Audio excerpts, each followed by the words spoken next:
আসসালামু আলাইকুম ওয়া রাহমাতুল্লাহি ওয়া বারাকাতুহু। প্রাণপ্রিয় মুসলমান ভাই এবং বোনেরা,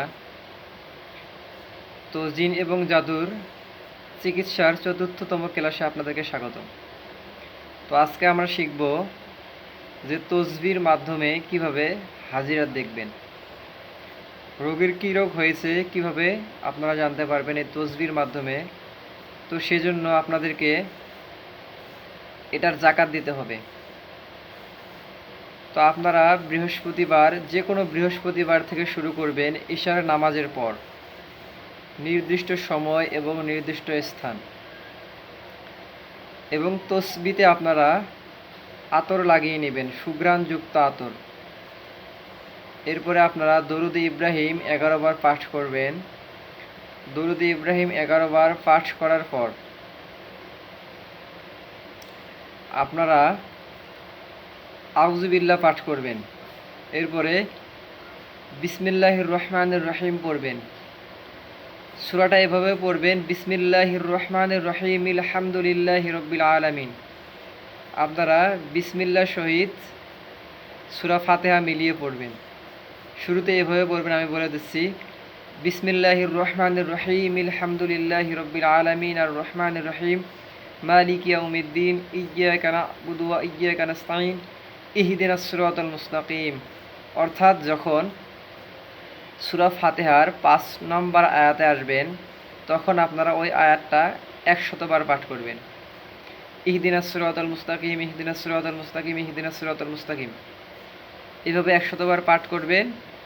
পাঠ করার পর সম্পূর্ণ সূরাটি আপনারা পড়ে নেবেন। আমি আবারও বলছি, 11 বার দরুদ-ই ইব্রাহিম পড়বেন। এরপরে আউযু বিল্লাহি মিনাশ শাইতানির রাজিম পড়ার পর সূরা ফাতিহা এভাবে পড়বেন, বিসমিল্লাহির রহমানির রহিম আলহামদুলিল্লাহি রাব্বিল আলামিন আর রহমানির রহিম মালিকি ইয়াউমিদ্দিন ইয়্যাকা না'বুদু ওয়া ইয়্যাকা নাস্তাঈন ইহদিনাস সিরাতাল মুস্তাকিম।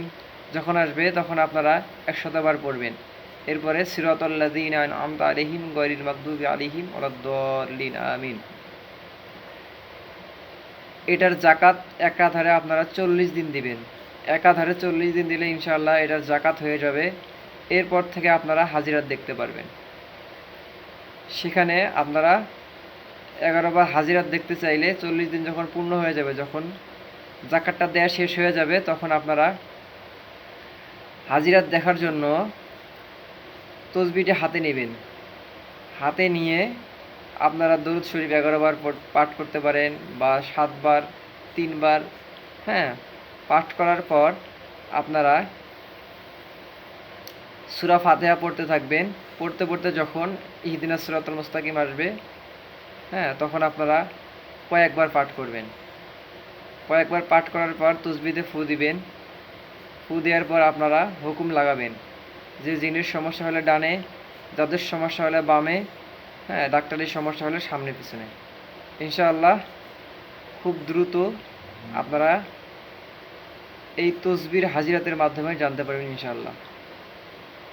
আসসালামু আলাইকুম ওয়া রাহমাতুল্লাহ।